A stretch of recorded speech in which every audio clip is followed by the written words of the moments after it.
You have an official statement by the president, which is inane and nonsensical. And it's a struggle between good and it's a struggle between evil. The media simply presents it, and the media's sheer presentation has a kind of authority. They raise no questions.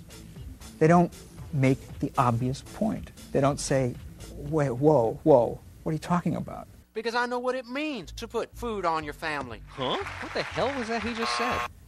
We tend, each of us, to think, gee, maybe I'm the only one who thinks this.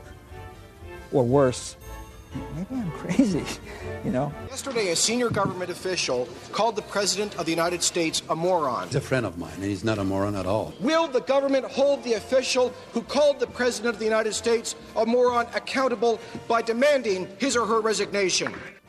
He is a well-educated guy, even though some people don't seem to think he is. He's not well-educated, but he went to the good schools. Certainly an advantage is not being too smart, because people don't like know-it-all.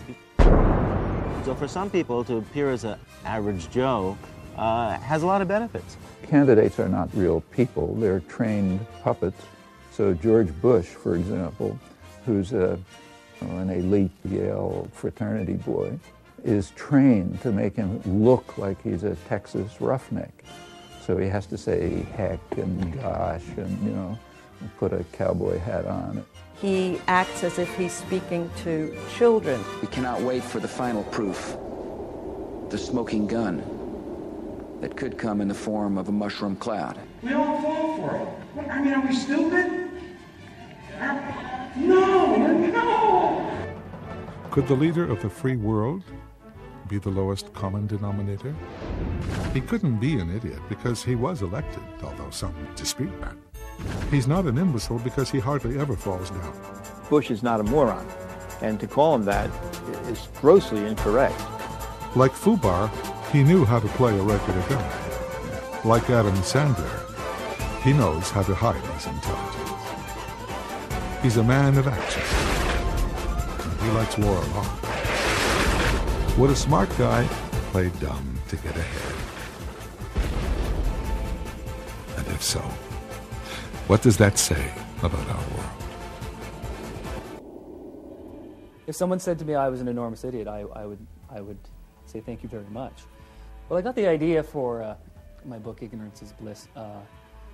Pretty much for my own life, I was sad and confused, and I was trying to find a solution. And eventually I realized that admitting you have a problem isn't the solution, it's the problem. So when you think about something, you're just causing damage to yourself. I thought a lot about thinking, and I eventually decided it was best not to think. My slogan is, a mind is a terrible thing.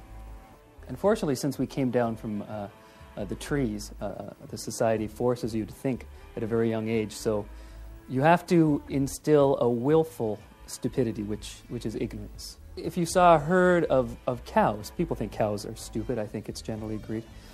Would those cows be happier knowing that they were cows and that they would be milked and then slaughtered? No, they wouldn't be happier from that. So why would people be happier knowing that their life is pointless?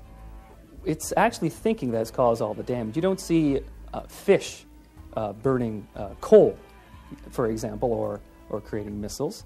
Fish swim and they do it well. But it's actually, I think, intelligence that has gotten people into trouble. And we'd all be a lot better off if we just stopped doing that.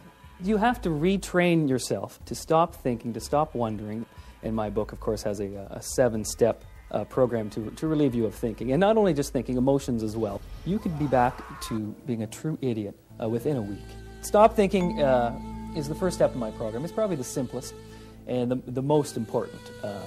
Because if you want to become stupid and ignorant, the first thing you have to do is stop thoughts from entering your brain. You're drunk and you drive a car and you have an accident. The natural inclination is to blame yourself for this when it's not your fault.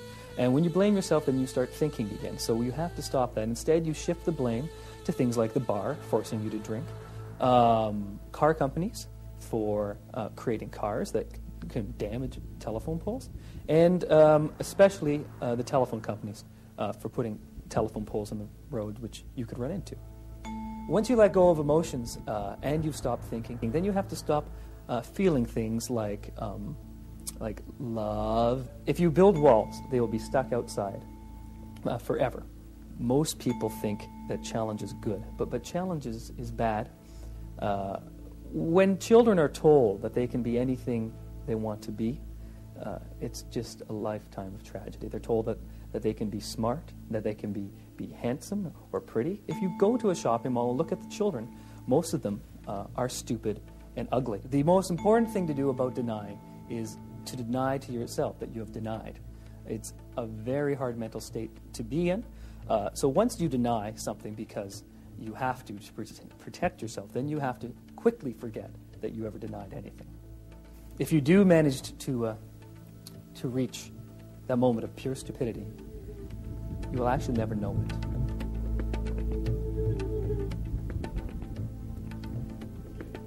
What have we learned today? When it comes to stupidity, we may be a little ignorant. As ordinary unelected people, we may be a bunch of idiots. We really don't know what's going on, but we need to pretend we do. Even the smartest people can be stupid, and sometimes the smartest are the stupidest. Why would a smart person want to watch a stupid documentary? I know. Because some people who think they're smart are probably stupid, and some people who act stupid are probably smarter than they appear. With so much blatant stupidity in the world, why has there never been an intelligent investigation? I'll tell you. I don't know.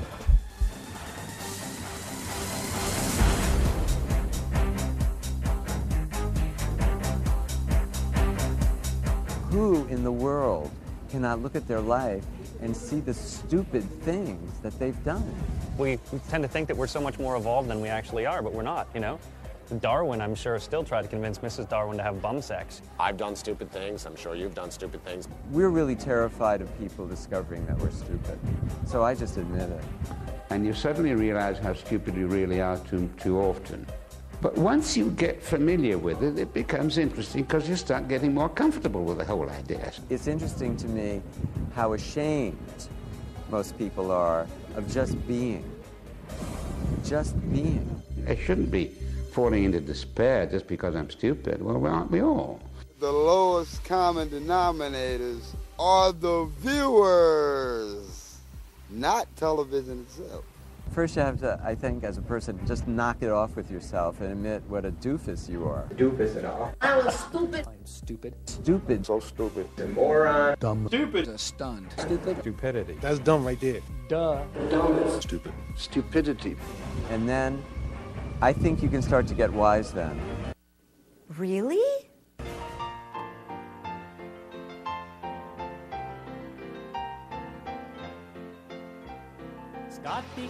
We got blankets, right? We got to shake the snow off. Cardboard sucks the water. Columbus made history, thinking some island was in the General Custer's a national hero for not knowing when to run. All of these men are famous, and they're also very dumb.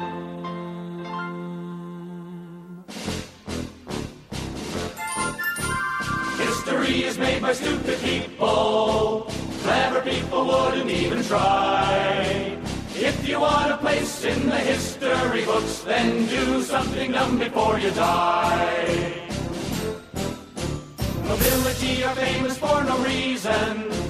Marie Antoinette enjoyed her cake. She caused a revolution when she would not share, and her husband lost his head for that mistake.